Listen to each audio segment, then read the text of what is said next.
Press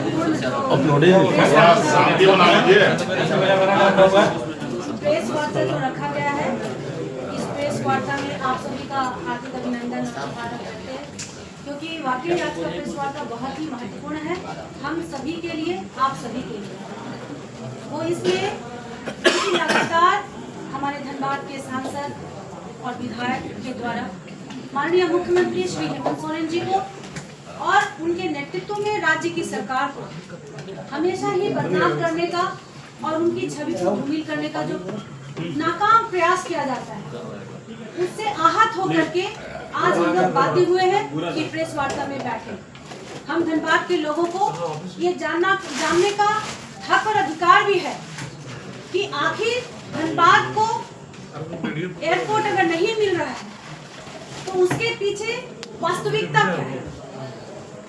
बहुत दुख के साथ कहना पड़ता है कि हमारे धनबाद के माननीय सांसद के द्वारा पिछले दिनों गांधी रोड चौक में एक धरना प्रदर्शन कम शक्ति प्रदर्शन किया गया। वो क्यों किया गया कि राज्य सरकार धनबाद में एयरपोर्ट नहीं बनने दे रही है। अगर धनबाद को आज एयरपोर्ट नहीं मिला है तो उसका एकमात्र कारण हमारे माननीय मुख्यमंत्री हेमंत सोरेन जी हैं।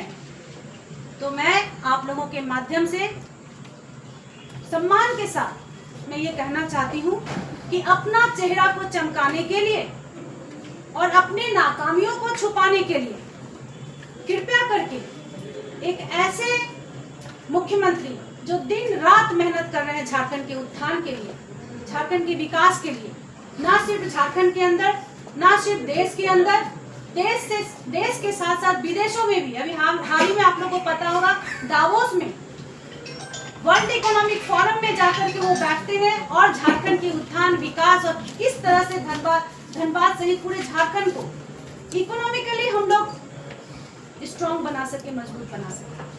अब मैं आपको बताना चाहती हूँ, ये जो भ्रम फैलाया जा रहा है कि राज्य सरकार जो है वो यहाँ पे एयरपोर्ट नहीं बनने दे रही है। हमारे धनबाद की जनता को ये जानने का अधिकार है कि आखिर ये एयरपोर्ट नहीं बनने दिया जा रहा है तो क्यों बनने नहीं दिया जा रहा है। आज भाजपा देखिए धनबाद में पिछले 35-40 वर्षों से धनबाद में राज कर रही है। मेयर भाजपा के थे, विधायक भाजपा के थे, एमपी भाजपा के थे। जब मेयर, विधायक, सांसद सब भाजपा के, तो 30-35 सालों तक धनबाद को ठगा क्यों गया?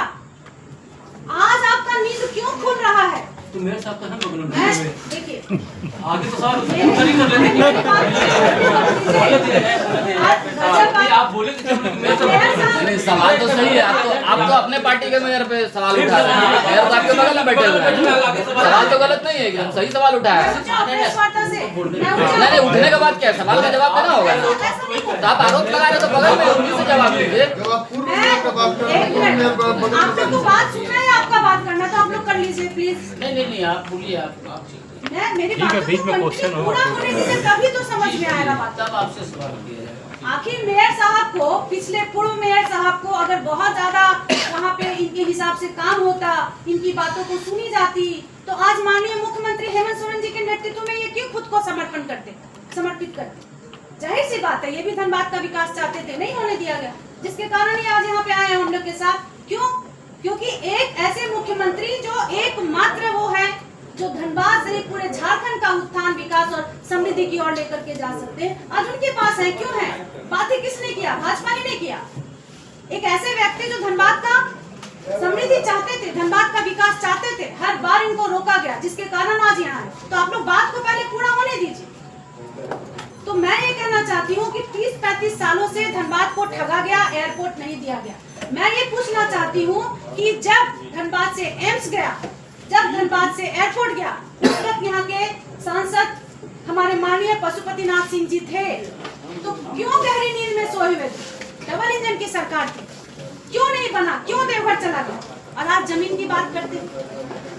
आज हमारी राज्य के मुखिया माननीय मुख्यमंत्री जी जमीन देने के लिए भी तैयार है, बशर्ते कि उनके पास नियम का एक संवैधानिक प्रक्रिया होता है। हर एक चीज, एक एयरपोर्ट को बनाना एक मुख्यमंत्री की वश की बात नहीं। मुख्यमंत्री जमीन तभी देंगे जब केंद्र से प्रस्ताव आएगा, उनके पास कोई तो दस्तावेज होगा। आप इतना बड़ा आंदोलन करते हैं, इतना बड़ा आप धरना प्रदर्शन करते हैं, आपके पास दस्तावेज नहीं है। आपके पास दस्तावेज होना चाहिए कि कौन सा दस्तावेज आपके पास है जो ये साबित करता है कि माननीय मुख्यमंत्री हेमंत सोरेन जी एयरपोर्ट नहीं बनने दे रहे हैं। तो इस तरह से धनबाद की जनता के आंखों में धूल झोंकना बंद कीजिए, क्योंकि धनबाद की जनता उतनी बेवकूफ नहीं है। पिछले 35-40 सालों से आप लोगों ने बेवकूफ बनाया। आपको पता होगा 2001 माननीय मुख्यमंत्री जी क्या धनबाद के केंदुआ और टंडावाड़ी के लोगों को बचाने के लिए आगे आएंगे? मैं सब बातों का जवाब दूंगी। पहले मेरी बातों को कंप्लीट, नियम यही है कि जब आप प्रेस कॉन्फ्रेंस में बैठते हैं पहले मेरी बातों को सुन लो। 2018 में केंद्र की सरकार के द्वारा एक टीम आता है जो FCI की जांच होती है कि वहां पर एयरपोर्ट बन सकता है कि नहीं। विजिबिलिटी रिपोर्ट जो है वो पक्ष में नहीं दिया। किसने नहीं दिया? केंद्र की सरकार ने। उस रिपोर्ट को आधार बनाते हुए ये तय करके वो लोग गए कि धनबाद में एयरपोर्ट नहीं बन सकता है, बोकारो में बनेगा। और बोकारो में जब जमीन दिया गया, किसने दिया जमीन?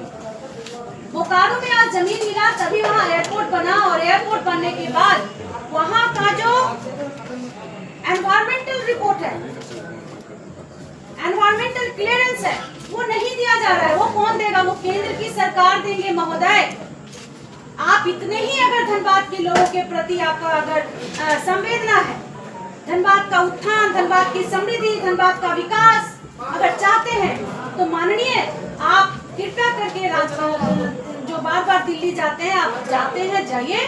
और फोटो खिंचाने के अलावा वो क्या करते हैं, एक एक आवेदन देते हैं, फोटो खिंचाते हैं, फोटो डालते हैं, उसको बंद कीजिए। आप एनवायरमेंटल क्लियरेंस लाइए तो बोकारो का भी एयरपोर्ट आरंभ हो जाएगा। आप आज लाइएगा, विद इन 1 मंथ वो शुरू होगा। आप विजिबल रिपोर्ट दीजिए, पॉजिटिव विजिबिलिटी रिपोर्ट दीजिए। आज धनबाद में भी बनेगा और माननीय मुख्यमंत्री बनाएंगे, इसके लिए कटिबद्ध है, प्रतिबद्धता के साथ वो बनाएंगे। क्योंकि आज देखिए धनबाद का ओवरब्रिज बनाने वाले कौन है? माननीय मुख्यमंत्री हेमंत सोरेन जी। रेल टाकिस का जो ओवरब्रिज जो बन रहा है उनका ही योगदान है। आज गया पुल के पास जो ब्रिज बन रहा है, चौड़ीकरण हो रहा है, वो माननीय मुख्यमंत्री जी का ही बयान है, वो योगदान है। उसका भी ख्याति माननीय सांसद महोदय लेने का प्रयास करते हैं, जिसका खंडन DC महोदय ने किया कि ये किसी सांसद के द्वारा नहीं बनाया जा रहा है, माननीय मुख्यमंत्री जी के द्वारा उनके योगदान से ये बनाई जा रही है। इसके अलावा मैं बताती हूँ, निरसा में बरबंदिया पुल बन रहा है, जो इतना कठिन स्थिति से गुजरा बरबंदिया पुल। वहां के लोग त्राहिमाम थे। 350 करोड़ के बजट से उसको 4 लेन एक ब्रिज बनाया जा रहा है, जो बहुत राहत पहुंचाएगा निरसा के लोगों को। वो भी तो धनबाद है।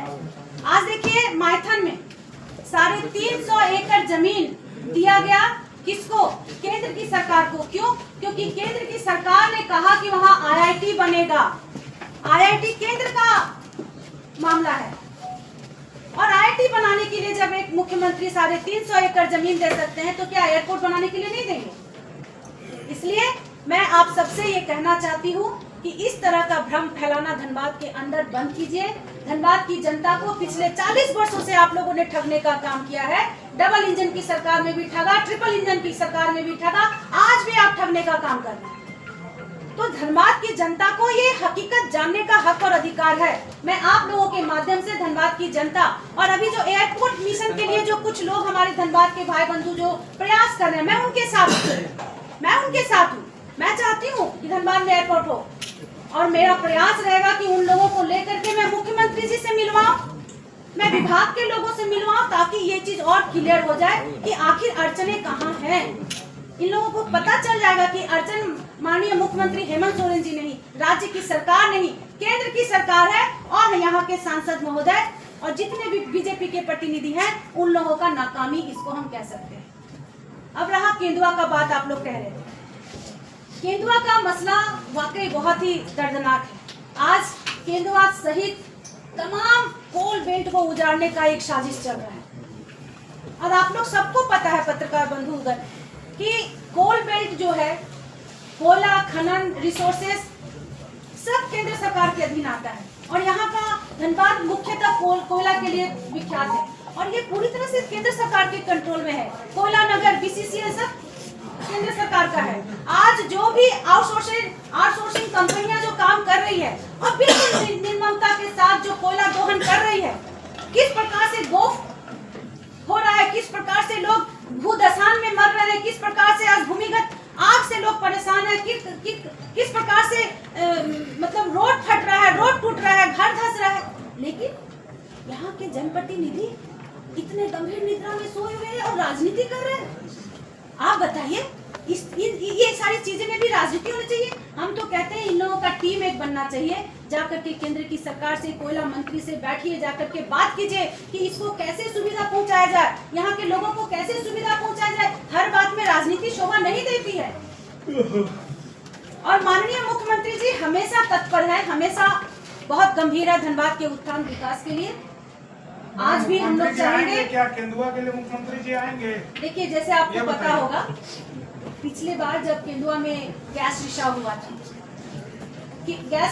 हुआ था, तो यही मुख्यमंत्री जी थे जो विधानसभा चलते हुए सत्र चल रहा था, उस समय मुख्य सचिव सहित डीजीपी सहित पूरे शासन प्रशासन को केंदुआ में उतारा गया।